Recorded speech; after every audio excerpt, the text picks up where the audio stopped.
G'day, mate. 40 here. So we are going out live right now over YouTube. We are going out live over Rumble. We are going out live over Odyssey.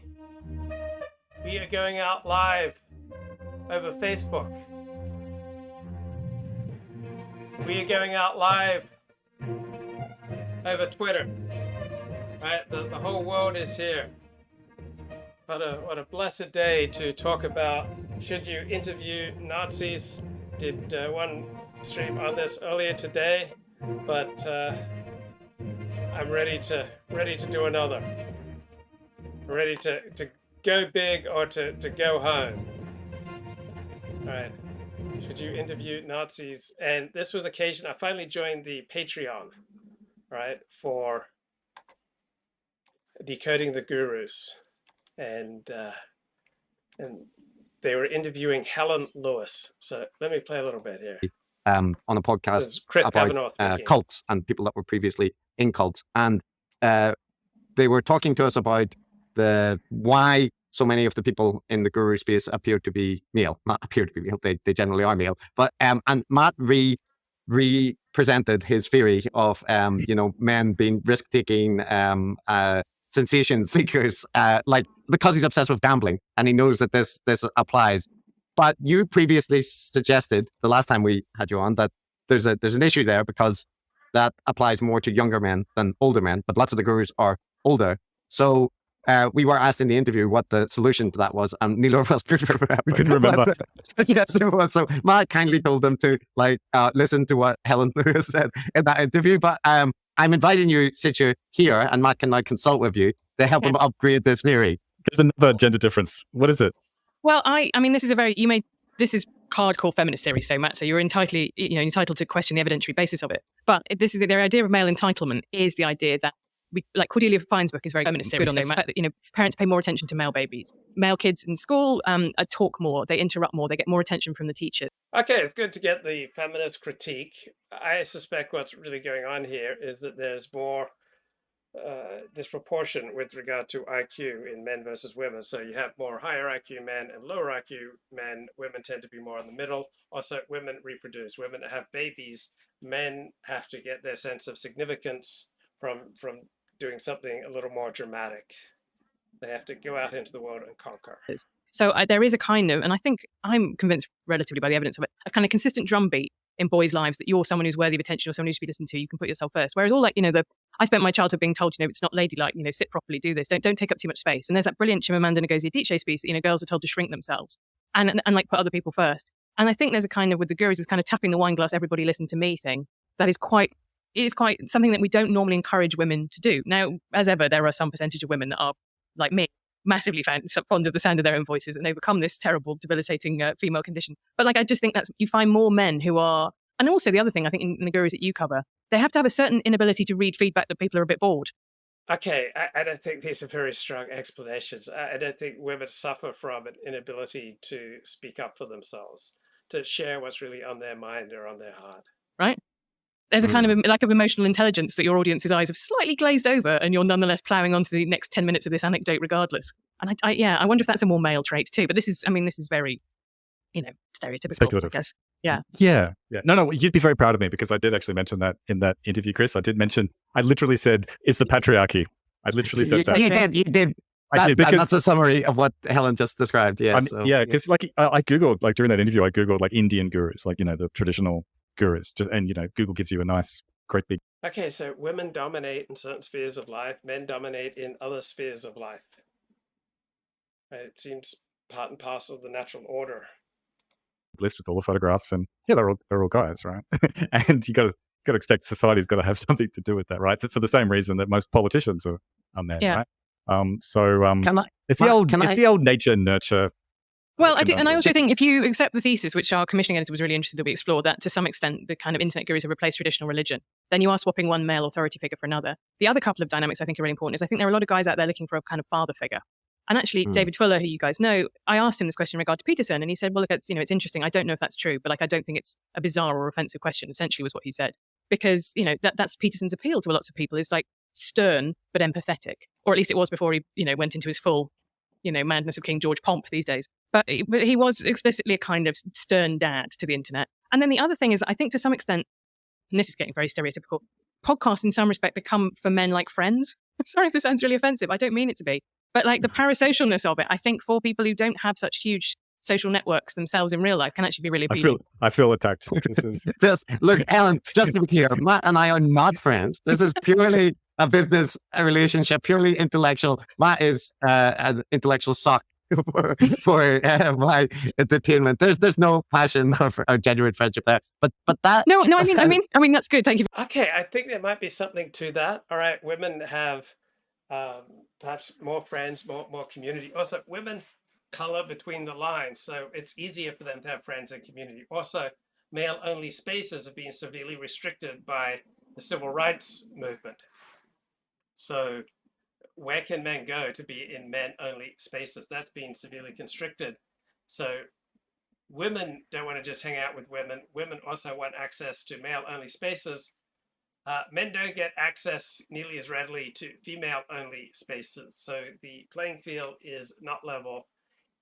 Men are more willing to pursue truth even at the price of popularity. And women are highly programmed to try to be as popular as possible within the community. So men are more willing to explore ideas outside of the Overton window.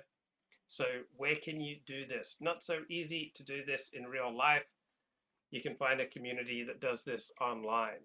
So men are more adventurous. So if you ask university professors who are your best students, it will invariably be men.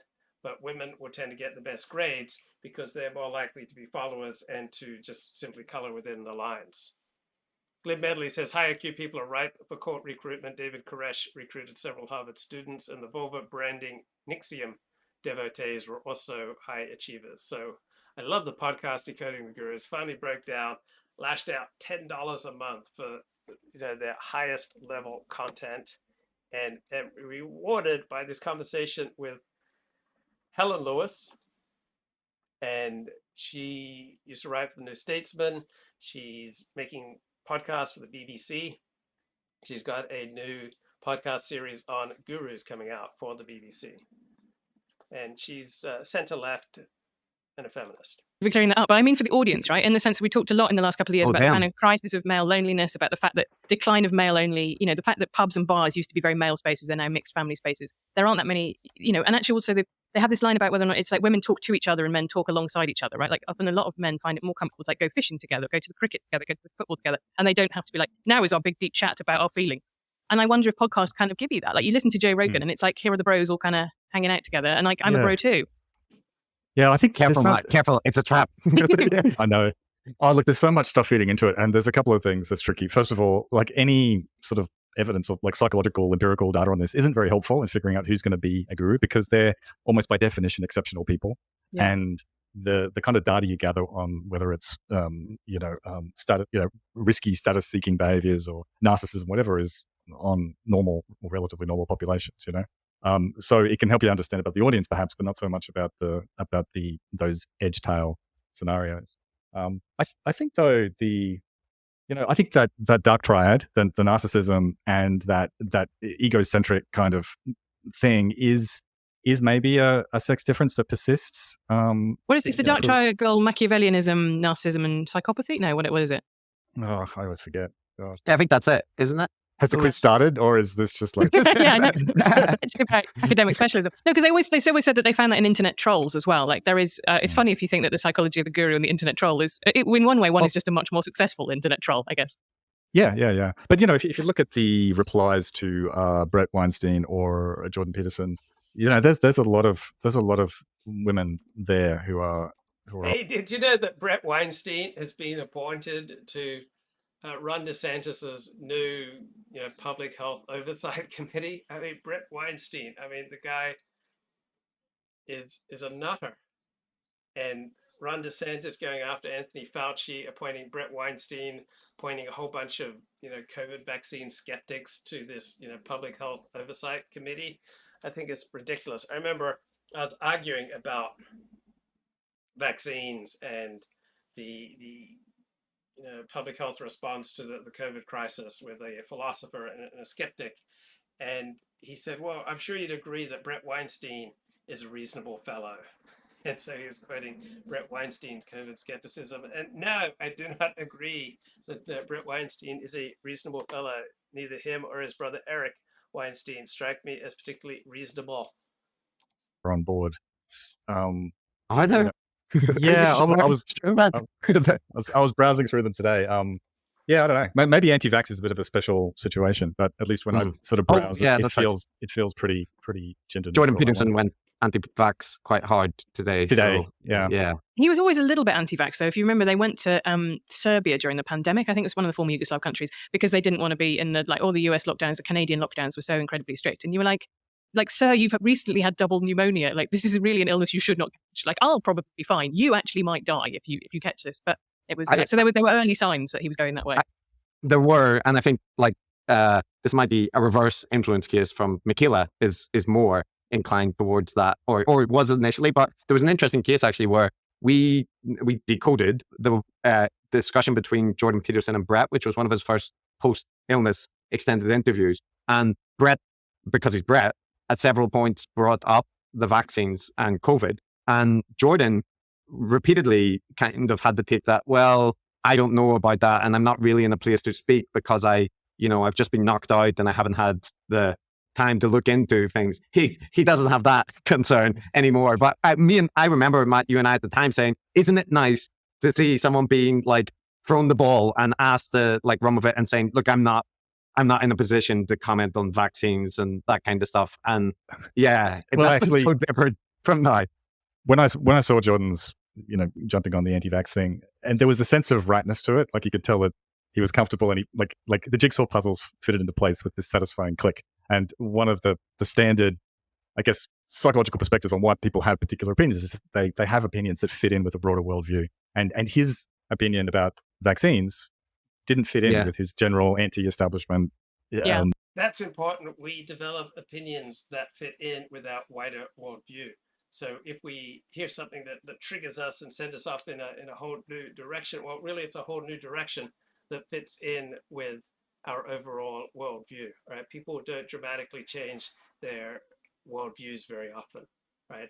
Our new thoughts, our new ways of thinking are generally those new ways of thinking that are compatible with our pre-existing worldview. Worldview, and you could feel that you felt him sort of clicking into place. And now, same with climate change, really, right? Like, he just has rejected the scientific consensus on climate change for basically the same reasons, because it would kind of just make him an outlier.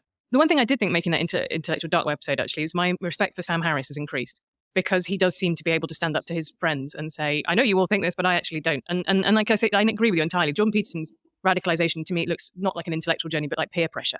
And Sam Harris has to some extent managed to resist that, often at great personal cost of all the rest of them being mean boys to him, basically, and laughing at him, which is one of the hardest things to resist. If you get a load of high status people all just openly mocking you, very few people will be able to resist that. It would be good if somebody had encouraged Sam Harris to. That is a very good point there by Helen Lewis. I remember in junior college, some of the cooler kids in my math class started making fun of Republicans, and I immediately just wanted to shrink away from any association with Republicans. So much of my life, I thought myself much stronger than peer pressure. But then when push came to shove, I often found myself succumbing to peer pressure. To take that kind of stance earlier and made that point to him. It would have been good, but we can't live in that world. So needless to say, Chris, you had the last laugh.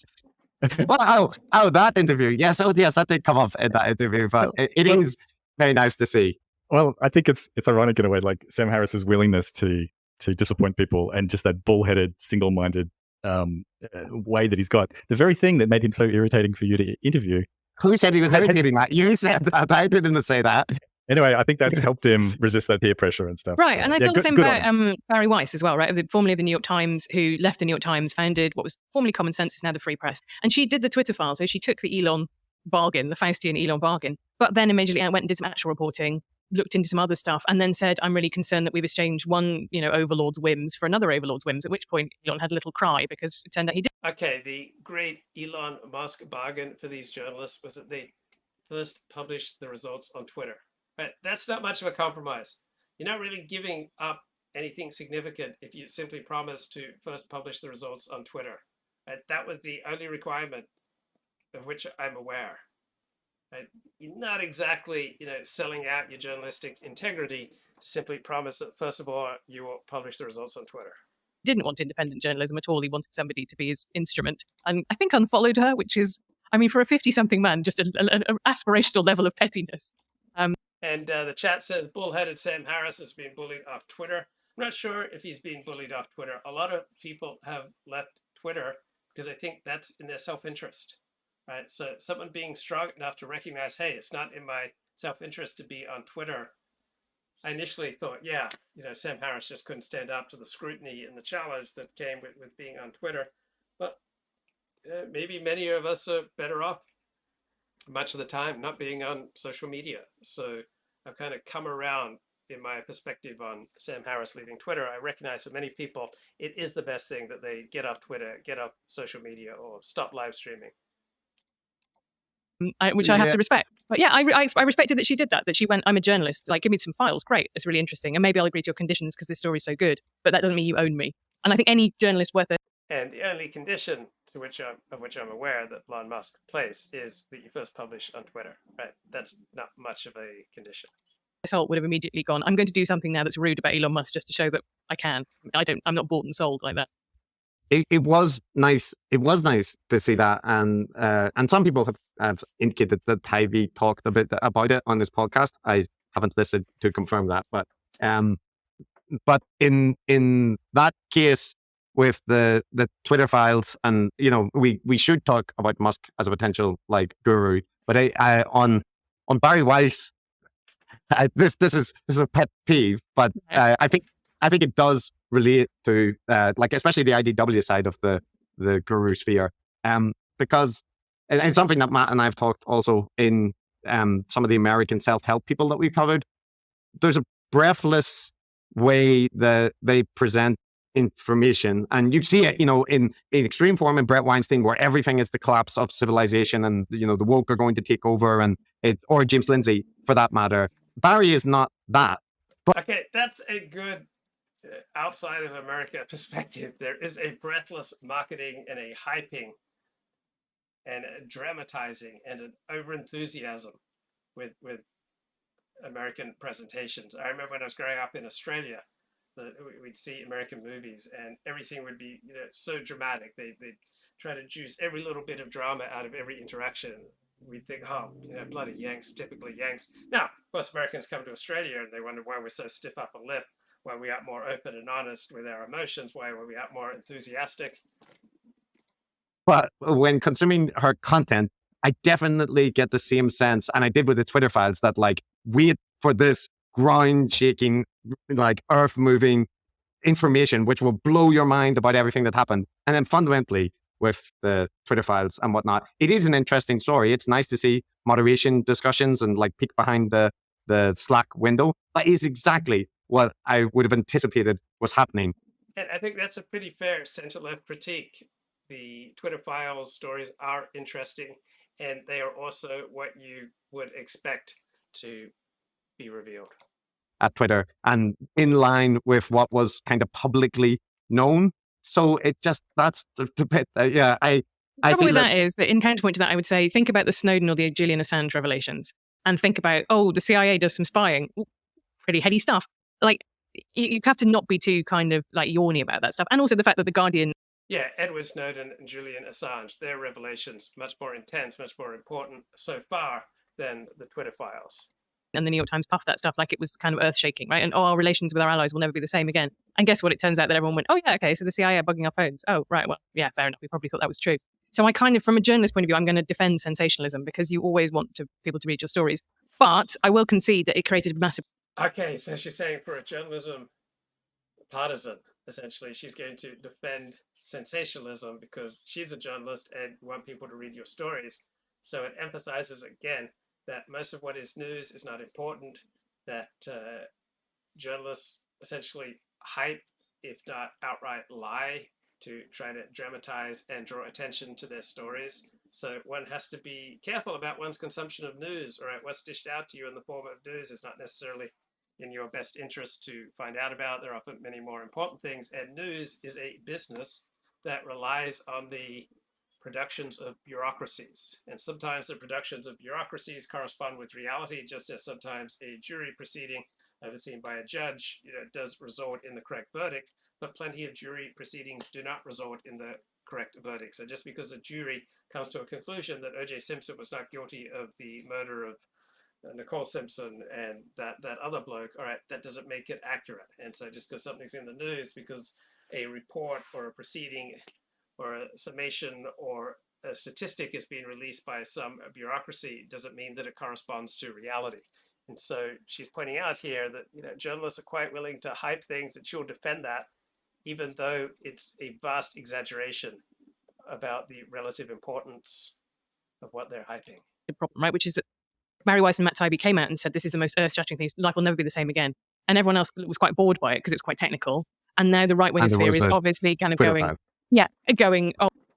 Was I surprised that the three-letter agency found it a matter of national security that you do not know the truth about the Hunter Biden laptop? Well, so far, the truth about the Hunter Biden laptop seems really boring. Whenever I try to figure out the truth, and I've spent hours reading news reports about the Hunter Biden laptop, it tends to put me to sleep. The only possible thing that could be of significance is, a certain amount of money goes to the big guy. So yes, it makes sense to me that our intelligence agencies would be on the alert for foreign powers trying to manipulate our elections. It turns out that they were not accurate with regard to the Hunter Biden story. I don't think this is necessarily symptomatic of the deep state trying to keep Donald Trump out of office. But I'm willing to kind of hear both sides on that. I mean, when it was going down, I wanted to believe that the Hunter Biden laptop story was incredibly significant. But how far are we now? We're almost 2 years past the Hunter Biden. We are 2 years past the Hunter Biden laptop story. And it doesn't seem to have significance. It's compelling. It's interesting. Like it grabs your attention, but doesn't really seem to have much significance. I don't know what's so important on Hunter Biden's laptop. I do find it interesting that the intelligence agencies coordinated to warn social media that this could be Russian disinformation. At the same time, though, you had the head of national intelligence saying this is not Russian disinformation, and he was ignored. So, yeah, there is media favoritism for the left. The media was trying to arrange the news in favor of their preferred candidate, Joe Biden, as against Donald Trump. So that story is important. Right. What's actually on Hunter Biden's laptop doesn't seem that significant. The way that social media and the news media immediately dismissed it, and many officials in our intelligence agencies work to suppress it, that strikes me as the more interesting and more important story. Oh, well, this is it. This is more the liberal media trying to cover stuff up. Why isn't it the most important story in the world on the front page of the New York Times? Which is, again, also how I feel about Hunter Biden's laptop, right? It's really interesting if you go and talk to US normie Republicans and say, what was on Hunter Biden's laptop? And actually, very often they can't tell you. They just know. And it says the content of the Twitter conversations demonstrates that they knew they were lying about Russian involvement. And I don't know enough to comment on that. It was bad. It was something about corruption, something about porn, and that's it. But it's become totemic, and the fact that people won't cover it has become totemic as well.